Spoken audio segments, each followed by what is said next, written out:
Aujourd'hui, on se retrouve dans le bâtiment Robert Schuman pour ce qui est déjà le 3e atelier des bonnes pratiques. Alors ce mois-ci, c'est sur le sujet des voitures électriques.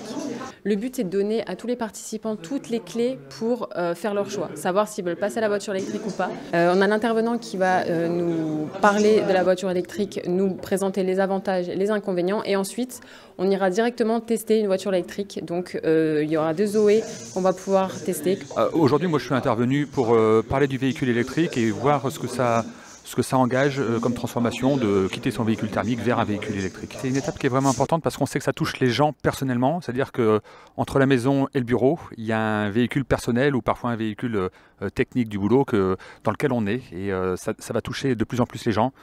Ne serait-ce que par les coûts ou par les contraintes légales qui nous arrivent sur les moyens de transport. Alors moi je pense que c'est un petit peu dur à convaincre parfois juste par la parole. Je sais que c'est plus simple quand on emmène les gens dans une voiture et qu'on leur fait tester, qu'ils se rendent compte que finalement ça reste une voiture qui se conduit bien, qui a des avantages en termes de puissance, de nervosité ou de silence. Ça comble pas tout le monde, mais on va avoir des contraintes qui vont nous obliger à basculer sur l'électrique, mais on sait qu'il y a des gens qui vont rester adeptes du thermique, c'est certain.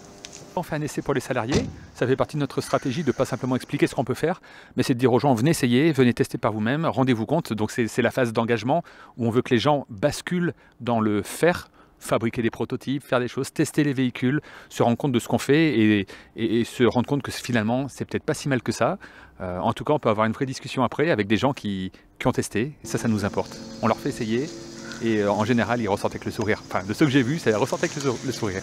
Le but, c'est vraiment qu'à travers ces ateliers, les gens repartent avec des clés qu'ils peuvent mettre directement en place dans leur quotidien.